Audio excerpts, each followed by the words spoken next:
खुलुमबाय स्टुडियाव दं आं भाग्यश्री बसुमतारी। थांनाय मैयानि सानाव बैसागुनि मुङै बैसोगोरा सुबुंफोरनो मान अनथोब राननानै होदों इयाम रनजित बसुमतारीया। बिटिआरनि गाहाय मावफुं सोद्रोमा प्रमद बर' बिथाङा बैसागुनि मुङै बैसोगोरा सुबुंफोरनो मान अनथोब दैथायहरदों। नंगौ, रंजालि बैसागु फोरबोआ बर' हारिनि मोनसे एंगारहायै गाहाय फोरबो। बे बैसागु फोरबोनि समाव गोदो गोदायनिफ्रायनो गासैबो उन्दैफोरखौ अनो आरो गेदेरफोरखौ मान होना खुलुमो। बर' हारिनि बे आसार खान्थिखौ बुरखांनायनि थांखिजोंनो बिटिआरनि गाहाय मावफुं सोद्रोमा प्रमद बर'नि बिथोन बायदियै बैसागुनि मुङै बैसोगोरा सुबुंफोरनो इयाम रनजित बसुमतारीया मान अनथोब राननानै होदों।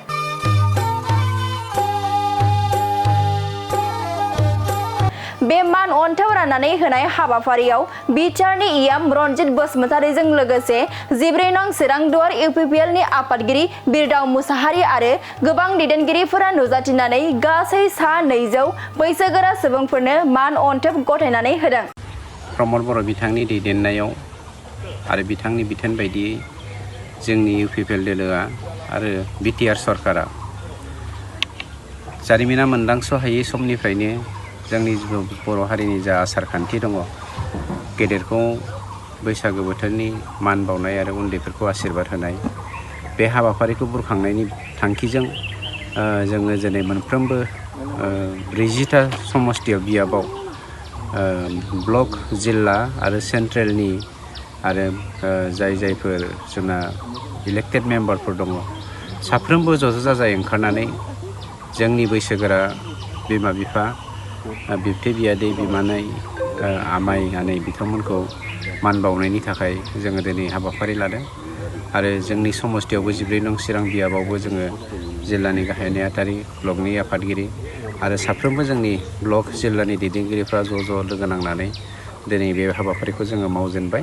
आरो दिनैनि गेजेरावनो बे 1 बैसागोनि दिनैनि बे जा अक्ट', बे अक्ट'आवनो जों बे हाबाफारिखौ फोजोबनायनि थांखि लादों।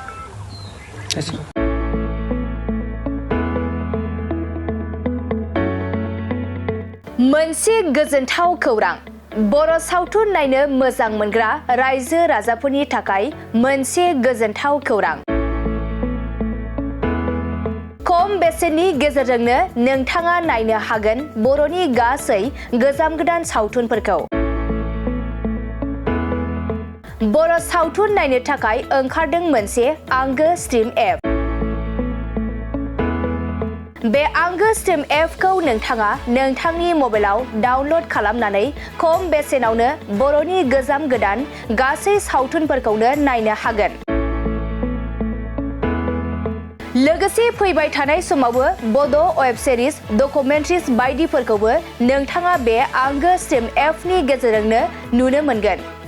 बेनि अनगायैबो बर' सावथुननि दिहुनगिरिफोराबो बे आंगो स्ट्रिम एपआव गाव गावनि सावथुनखौ आपल'ड होनो थाखाय खौरां लाहरनो हागोन।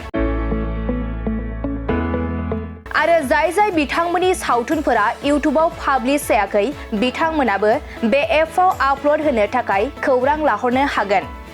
बेनिखायनो बर' सावथुननि दिहुनगिरि बिथांमोनहा गाव गावनि सावथुनखौ बे आंगो स्ट्रिम एपआव आपल'ड होनो गोसो दंब्ला नैबे 7086320938 जानबुं नम्बराव खौरां लाहरनो हागोन।